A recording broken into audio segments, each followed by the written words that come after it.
शुद्धतेची खात्री आणि परंपरेचा विश्वास घेऊन आले आहेत कैलास आडगावकर ज्वेलर्स. कैलास आडगावकर ज्वेलर्स, जिथे सौंदर्याला मिळतो विश्वास. जिल्हा रुग्णालय आवारात पोलिसांकडून वकिलाला मारहाण. वकिलाला पोलिसांनी मारहाण केल्याचा आरोप. जिल्हा न्यायालयाबाहेर वकील संघटनाकडून निदर्शने. पोलिसाला निलंबित करून तात्काळ अटक करण्याची मागणी. ॲडव्होकेट तुषार दोंधे यांना सिव्हिल हॉस्पिटल आवारात मारहाण. आत्महत्या झालेल्या पक्षकाराची बाजू ऐकून घेण्यासाठी गेले होते जिल्हा रुग्णालयात. बाहेर बस. मी तुमच्याशी रिस्पेक्टनी बोलत होतो ना. अरे एवढे पण समोर राहिला बस इथं. अंगाला का बरं अंगाल द्या इथं बस. अंगाला काय काय याला डायरेक्ट मी आता गुन्ह्यात घेईल मी. हा मी इथं पंचनामा लिहून राहिलो ना. हा काय मध्ये हे करू राहिला. मारलं का तुम्ही मला? मारले तू सांग. मारलं का बरं? मारलं का बरं? मी तुमच्याशी रिस्पेक्टनी बोलत होतो ना. रिस्पेक्टनी बोलत होतो ना.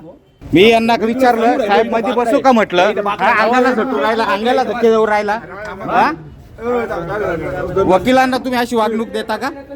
हा वकिलाचा प्रश्न नाही. मग तुझं काम आहे. नाव काय तुमचं? नाव काय तुमचं? बाकड्यावर बस. नाव काय तुमचं? हा? विश्वजित राणे म्हणून माझं नाव. विश्वजित राणे. इथं बिनकामाची गर्दी ठीक आहे, करू चालू. पुलिस की तानाशाही नहीं चलेगी, नहीं चलेगी, नहीं चलेगी। दादागिरी नहीं चलेगी, नहीं चलेगी, नहीं चलेगी। तानाशाही नहीं चलेगी, नहीं चलेगी, नहीं चलेगी। तानाशाही नहीं चलेगी, नहीं चलेगी। पुलिस प्रशासन, पुलिस प्रशासन, वकील इत्तेफाक, वकील इत्तेफाक, पुलिस प्रशासन, पुलिस प्रशासन। नांदूर नाक्यावरून सिव्हिल हॉस्पिटल अँब्युलन्स मध्ये आम्ही पेशंटला घेऊन सिव्हिलला आणलं. त्याच्यानंतर एमएलसी रिपोर्ट घेऊन पोलीस चौकीला गेलो असता तिथले कॉन्स्टेबल वेळ काढूपणा करत होते, टाळामटाळ करत होते. त्याच्यानंतर मी त्यांना दरवाजा उघडला. म्हटलं साहेब मध्ये येऊ का?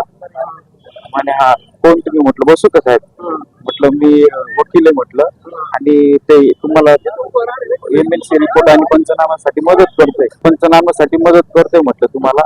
तर मी काय तुमचं कोर्ट नाही म्हणे, बाहेर थांब म्हणे. आणि माझी शारेराची भाषा करायला लागल्या. म्हटलं साहेब रिस्पेक्टली बोला, मी वकील आहे म्हटलं.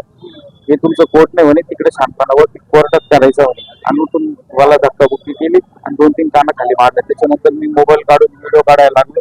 मोबाईल हिसकावण्याचा प्रयत्न केला आणि मोबाईल मध्ये व्हिडिओ मध्ये पण आलेले की त्यांनी मला शिवीगाळ केलेली आणि तुझ्यावर खोटा गुन्हा दाखल करेल असे.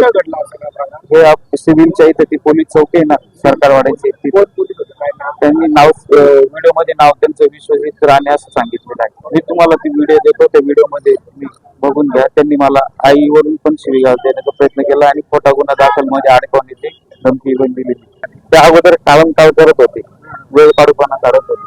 त्याच्यानंतर मी जाब विचारल्याच्या नंतर त्यांनी मला धक्काबुक्की करून बाहेर काढून द्यायचा प्रयत्न केला. त्यांनी त्याच्यावर गुन्हा दाखल होऊन त्यांना तात्काळ निलंबित करण्यात यावं. निलंबित करून त्यांना अटक करण्यात यावी. एसएन न्यूज साठी रोहन दनी, नाशिक.